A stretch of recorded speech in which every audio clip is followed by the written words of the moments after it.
মাটনের স্বাদ যদি তোমরা চিকেনে পেতে চাও তাহলে কিন্তু এই রেসিপিটা একদিন অবশ্যই ট্রাই করো। তো দেখো বন্ধুরা, আমি কিন্তু এখানে 1 কেজি মতো চিকেনকে খুব ভালো মতো ধুয়ে পরিষ্কার করে নিয়েছি। আর এরপর তো লবণ, হলুদ, মিট মশলা আর একটু সর্ষের তেল দিয়ে কিন্তু খুব ভালো করে ম্যারিনেট করে নিচ্ছি। দেখতে পাচ্ছ আমার কাছে বেশ কিছুক্ষণ টাইম ছিল, আমি 1 ঘন্টা মতো ম্যারিনেট করে রেখেছিলাম।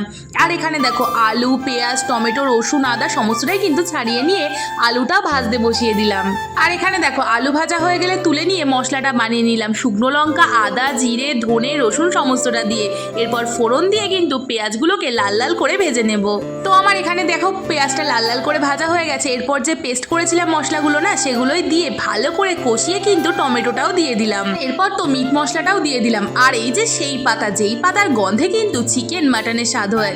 দেখো বন্ধুরা, এটা হচ্ছে গন্ধরাজ লেবুর পাতা। ওটা দিয়ে বেশ কিছুক্ষণ কষিয়ে নিয়ে কিন্তু আমি ম্যারিনেট করা চিকেনটাকে দিয়ে আবারও কষালাম। ঢেকে ঢেকে কিন্তু আমি এখানে চিকেনটাকে খুব সুন্দর করে কষিয়ে নিয়েছি। এরপরে আগে থেকে যে ভেজে আলুগুলো রেখেছিলাম না, সেগুলোই কিন্তু এক এক করে দিয়ে আবারও বেশ কিছুক্ষণ ঢাকা দিয়ে দিয়ে কষিয়ে নিয়ে গরম জলটাও দিয়ে দিয়েছিলাম।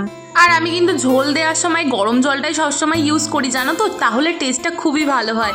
আর নামানোর আগে দিয়ে দিয়েছিলাম গরম মশলা। তো হয়ে গেল বন্ধুরা আমাদের লেবু পাতা চিকেন। কেমন লাগলো রেসিপিটা জানাতে কিন্তু একদমই